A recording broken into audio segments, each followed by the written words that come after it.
Bonjour à tous, on commence ce tour de la presse sportive par la 21e journée de Premier League qui avait lieu hier soir. Et cette nouvelle levée a souri à Arsenal. Les Gunners ont retrouvé le chemin de la victoire dans le choc contre Manchester United 2-0. Une révolution pour ce nouvel an, comme le signale le Daily Mirror ce matin. Les hommes de Mikel Arteta reviennent à 4 points de leur adversaire du soir avec ce succès. Une victoire acquise également à cause d'un Manchester United boiteux, comme l'écrit The Times.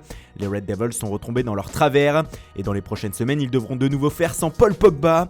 Comme le rapporte le Manchester Evening News ce matin, le champion du monde va se faire opérer de la cheville qui le fait toujours souffrir malgré son retour à la compétition il y a quelques jours. Son absence sera d'1 mois, a annoncé Ole Gunnar Solskjaer. Sur la première page du même journal, on peut voir aussi la joie de Gabriel Jesus qui a passé un très bon premier jour de 2020. Avec un doublé, il a offert la victoire à Manchester City contre Everton 2-1. Mais ce qui fait les gros titres en Angleterre ce jeudi, c'est ça, la nouvelle sortie polémique et le nouveau show de José Mourinho sur la pelouse de Southampton. Ses joueurs se sont inclinés 1-0, mais le Portugais a réussi à éclipser la défaite par son comportement. En plein match, il est allé regarder les notes d'un des entraîneurs adjoints des Saints, un comportement de suite sanctionné d'un carton jaune. Mais ce n'est pas fini, après le match, Mourinho a expliqué son geste avec cette phrase assassine.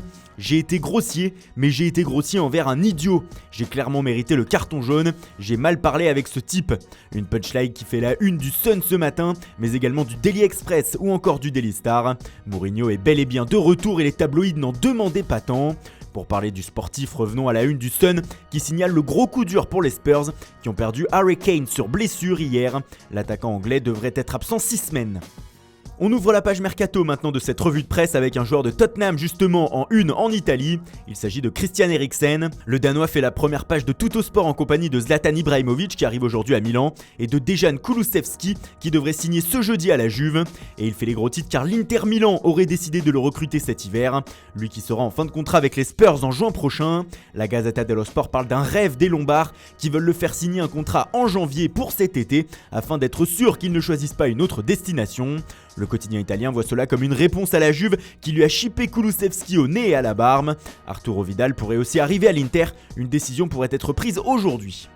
Vidal égale Barça, direction donc la Catalogne maintenant avec le retour du feuilleton Neymar en première page des journaux pro-Barça. Mundo Deportivo explique que comme Kylian Mbappé et Harry Kane ont été déclarés intransférables par leur club, c'est le Brésilien qui serait le plus facile à transférer l'été prochain. C'est donc le retour de la folle rumeur avec Sport qui s'y met aussi ce matin. Selon le média, à la fin de la saison, Neymar aura terminé sa 3e année au PSG, ce qui signifierait une fin de période protégée et donc un transfert possible.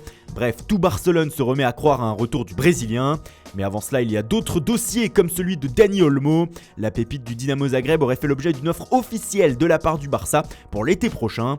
Une information confirmée par le quotidien croate Sportske Novosti qui indique que le club Blaugrana a décidé de recruter l'Espagnol et qu'il a bien formulé une offre ces derniers jours.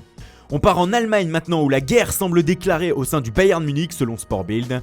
Et ceci à cause d'une possible recrue qui n'a pas encore été recrutée. Les Munichois ont de très grandes chances en effet d'enrôler gratuitement l'été prochain le jeune gardien de Schalke 04 Alexander Nöbel. Il est en fin de contrat avec le club de Gelsenkirchen.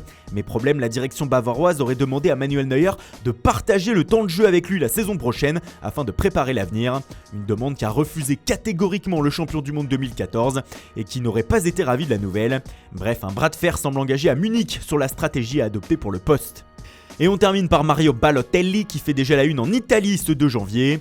Et malheureusement pas pour ses performances sur le terrain. Le soir du nouvel an, l'attaquant italien a explosé l'avant de sa voiture en fonçant dans un portail. Problème, ce n'était pas le portail de sa maison, mais celle de son voisin. Ballot s'étant trompé de maison. L'ancien Marseillais est alors rentré se coucher, laissant sa voiture devant la maison de son voisin. Une attitude qui fait parler comme ici avec le Quotidiano Sportivo qui résume « Nouvelle année mais ancien Ballot ». En effet, le joueur de Brescia retombe dans ses errements de jeunesse avec cette nouvelle frasque. Pour le Corriere dello Sport, Balotelli commence l'année avec un accident et une polémique. Pas de la meilleure des manières donc. Voilà, c'est tout pour ce matin. Merci pour votre fidélité, bonne journée à tous et rendez-vous dès ce soir pour un nouveau journal du Mercato.